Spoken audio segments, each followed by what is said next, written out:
ನಿಮ್ದೇ ರಾಂಗ್ ಅಂತ ಹೇಳ್ಬಿಟ್ಟು ಬಿಕಾಸ್ ನೀವು ಡಿಮ್ಯಾಂಡ್ ಮಾಡಿಲ್ಲ ಅವ್ರ ಹತ್ರ ಅಂತ. ಕರೆಕ್ಟ್.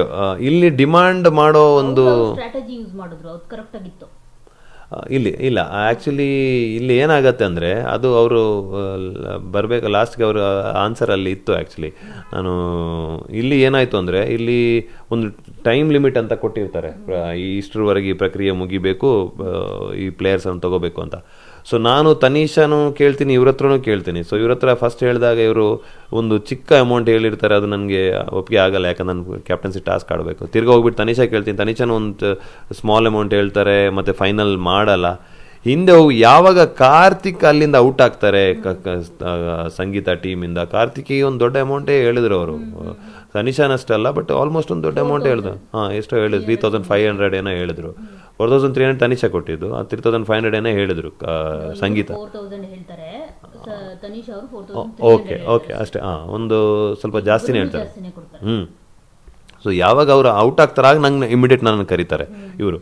ಸೊ ನಂಗೆ ಗೊತ್ತಿರುತ್ತೆ, ಅವಾಗ ನಾನು ಅವರಿಗೆ ಡೈರೆಕ್ಟಾಗಿ ಹೇಳ್ತೀನಿ, ಈಗ ಟೈಮ್ ಇಲ್ಲ, ಒಂದು ನನಗೆ ಆ ವೀಕ್ ತುಂಬ ಇಂಪಾರ್ಟೆಂಟು ಒಂದು ಲೆವೆಲಲ್ಲಿ ಎಲ್ರಿಗೂ.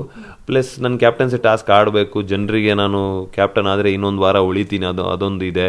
ಪ್ಲಸ್ ಜನರಿಗೂ ನಾನು ಏನು ಅಂತಂತೂ ಕರೆಕ್ಟಾಗಿ ಇನ್ನೂ ತೋರಿಸ್ಬೇಕು ಅಂತ. ಸೊ ಇದನ್ನೆಲ್ಲ ಈ ಪಾಯಿಂಟ್ಸನ್ನು ಹೇಳ್ತೀನಿ ಅವ್ರಿಗೆ. ಸೊ ಈ ಪಾಯಿಂಟ್ಸನ್ನು ಹೇಳ್ಬಿಟ್ಟು ನಾನು ನಿಮಗೆ 100% ನಾನು ಅದಕ್ಕಿಂತ ಜಾಸ್ತಿನೇ ಕೊಡ್ತೀನಿ ಏನು ಟಾಸ್ಕ್ ಬಂದ್ರೂ, ಬಟ್ ನೀವು ಟೈಮ್ ಇಲ್ಲ ಇವಾಗ, ನೀವು ಡಿಸಿಷನ್ ಆಗ ಅವ್ರು ನನಗೆ ತಿರ್ಗಾ ಅವ್ರು ನನ್ನ ನೆಗೆಟಿವ್ ಇದನ್ನು ಮಾತಾಡೋಕ್ಕೆ ಸ್ಟಾರ್ಟ್ ಮಾಡ್ತಾರೆ. ನೀವು ನೋಡಿ ಲಾಸ್ಟ್ ವೀಕ್ ನಾವು ಟಾಸ್ಕಲ್ಲಿ ನೀವು ಯಾವುದೋ ಫನ್ ಟಾಸ್ಕ್ ಬಗ್ಗೆ ಮಾತಾಡೋಕ್ಕೆ ಸ್ಟಾರ್ಟ್ ಮಾಡ್ತಾರೆ, ನೀವು ಬೇರೆಯವ್ರ ಮಾತು ಕೇಳಿದೆ ಡಿಸ್ಟರ್ಬ್ ಆಗ್ತೀರಾ. ಅದು ನಾನು ಹೇಳ್ತೀನಿ ಟೈಮ್ ಹೋಗ್ತಾ ಇದೆ ನೀವು. ಸೊ ಅವರು ಅಲ್ಲಿ ಅಂಡರ್ಸ್ಟ್ಯಾಂಡ್ ಮಾಡಬೇಕಾಗಿತ್ತು, ಯಾಕಂದರೆ okay end of the day ನಾನು ಒಪ್ಪಿದ್ದೀನಿ, ಬಟ್ ಅವರು ಅಂಡರ್ಸ್ಟ್ಯಾಂಡ್ ಮಾಡಿಲ್ಲ ಅದನ್ನ. ಯಾಕಂದರೆ ನಾನು ಒಪ್ಪಿದ ಒಂದೇ ಒಂದು ಕಾರಣ ಏನಂದರೆ ಅಲ್ಲಿ ಟೈಮ್ ಆಗ್ತಾಯಿತ್ತು, ನನಗೆ ಹೊರಗೆ ಉಳಿಯೋಕ್ಕೆ ಇಷ್ಟ ಇರಲಿಲ್ಲ. ಆಮೇಲೆ ತನೀಶಾ ಅವರು ಆಯಿತು ಅಂತ ಹೇಳಿದ್ರು, ನಮ್ಮ ಟೀಮ್ ಆಯಿತು ಅಂತ ಹೇಳಿದ್ರು, ಅದಕ್ಕೋಸ್ಕರ ಇದಕ್ಕೆ ಒಪ್ಪಿದ್ದೆ. ಬಟ್ ಅದಾದಮೇಲೆ ಅವರು ನನಗೊಂದು ಟಾಸ್ಕಲ್ಲಿ 100 ಪಾಯಿಂಟ್ಸ್ ಕೊಡೋಕ್ಕೆ, 100 ರೂಪೀಸ್ ಅಥವಾ 100 ಪಾಯಿಂಟ್ಸ್ ಕೊಡೋಕ್ಕೆ ಯಾವಾಗ ಬರ್ತಾರೆ, ಆವಾಗ ನನಗೆ ಅವರು ಇನ್ನೊಂದು ಮಾತು ಹೇಳ್ತಾರೆ, ಸ್ಕ್ರೀನ್ ಸ್ಪೇಸ್ ನಿಮ್ಗೆ ಕೊಟ್ಟಿದ್ದೀನಿ ನಿಮ್ಗಿಬ್ರಿಗೂ ಅಂತ ಹೇಳಿದಾಗ ತುಂಬಾ ಅದು ರಾಂಗ್ ಅನಿಸ್ತು. ಅದನ್ನ ನಾವು ಹೇಳಿದ್ದೀವಿ, ಸ್ಕ್ರೀನ್ ಸ್ಪೇಸೇ ಹೇಳಿದ್ದು ಅವ್ರು. ಆ್ಯಕ್ಚುಲಿ ಸ್ಕ್ರೀನ್ ಪ್ಲೇ ಅಥವಾ ನಿಮಗೆ ಅಪರ್ಚುನಿಟಿ ಕೊಟ್ಟಿದ್ದಂತ ಹೇಳಿದ್ದಲ್ಲ, ನಿಮಗೆ ಅಲ್ಲಿ ಆಟ ಆಡಬೇಕಾದ್ರೆ ಅಲ್ಲಿ ಸ್ಕ್ರೀನಲ್ಲಿ ನೀವು ಕಾಣ್ತಾ ಇದ್ದೀರಾ ಅಂತಲೇ ಹೇಳಿದ್ದು. ಸೊ ಅದನ್ನ ನಾನು ಮೈಕಲ್ ಅದನ್ನ ಹೇಳಿದ್ದೀವಿ ಅಷ್ಟೇ.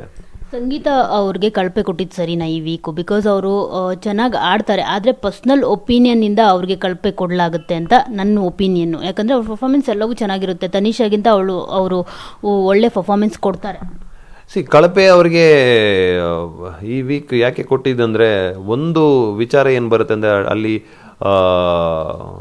ಕಿಚನ್ ಬಜೆಟ್ ಟಾಸ್ಕ್ ಅಂತ ಬರುತ್ತೆ, ಅಲ್ಲಿ ನಮ್ಮ ಗ್ರಾಸರಿ ಟಾಸ್ಕ್ ಅಂತ. ಅಲ್ಲಿ ಅವರು ನಾವು ಇಷ್ಟೇ ಒಂದು ಟೀಮ್ ಅವರು, ಕ್ಯಾಪ್ಟನ್ ಅವರು, ಟೀಮ್ ಲೀಡರ್ ಅಥವಾ ಮಾಲಕರು ಏನು ಇವರೇ ಇಬ್ಬರು ಡಿಸೈಡ್ ಮಾಡಿಬಿಟ್ಟು ಇಷ್ಟು ಕೊಡಬೇಕು ಅಂತ ಇದ್ದಂಥ ಒಂದು ಇದರಲ್ಲಿ ಅವರು ಅಲ್ಲಿ ಹಾನೆಸ್ಟಿಯನ್ನು ಬ್ರೇಕ್ ಮಾಡ್ತಾರೆ.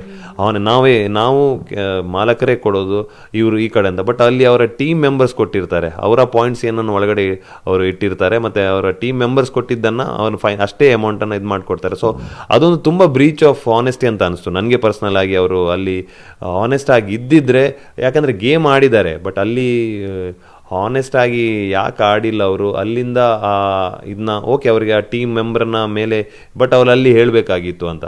ಸೊ ಗೇಮ್ ಅಂತ ಅವ್ರಿಗೆ ಫೈನಲ್ ಒಂದು ಗೇಮ್ ಅಂತ ಬಂತು, ಅವರು ಅದರಲ್ಲಿ ಆಡಿದ್ದಾರೆ. ಬಟ್ ಓವರ್ ಆಲ್ ಅವರು ನಡ್ಕೊಂಡಂಥ ರೀತಿ, ಎಸ್ಪೆಷಲಿ ನಾನು ಮೈಕಲ್ ಅವರ ಟೀಮಲ್ಲಿ ಇದ್ದಾಗ ನನಗೆ ಪರ್ಸ್ನಲಿ ಅವರು ತೋರಿಸಿದಂಥ ಒಂದು ಏನು ತಾರತಮ್ಯ ಆಗಿರ್ಬೋದು, ಪಾರ್ಶಾಲಿಟಿ ಅಂತ ಅನಿಸ್ತು ನನಗೆ. ಸೊ ಅದಕ್ಕೋಸ್ಕರ ನನಗೆ ಕಳಪೆ ಅನಿಸ್ತು.